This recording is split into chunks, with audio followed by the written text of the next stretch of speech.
கோவையில் காவல் நிலையம் அருகே உள்ள அம்மன் கோவிலில் உண்டியலை உடைத்து காணிக்கையை களவாடி சென்ற மர்ம நபரின் சிசிடிவி காட்சிகள் வெளியாகி உள்ளது.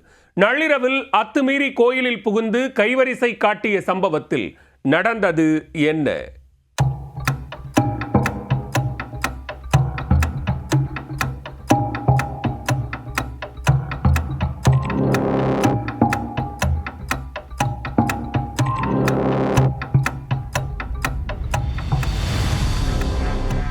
அம்மன் கோவிலில் சுவரேறி குதித்து கடப்பாறையால் உண்டியலை உடைத்து காணிக்கையை களவாடிய மர்ம நபரின் சிசிடிவி காட்சிகள் தான் இது.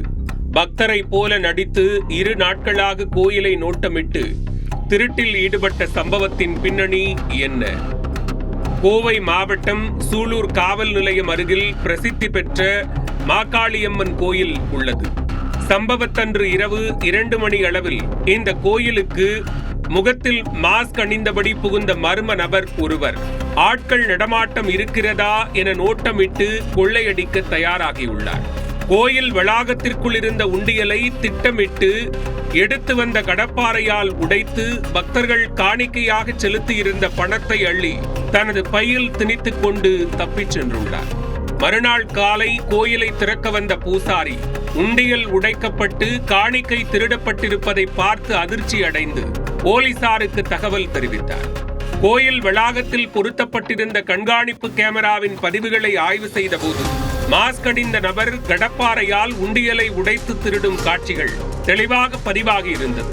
இந்த ஆதாரத்தை வைத்து உண்டியல் திருட்டில் ஈடுபட்ட மர்ம நபர் யார், எங்கிருந்து வந்தவர் என போலீசார் விசாரணை மேற்கொண்டு வருகின்றனர்.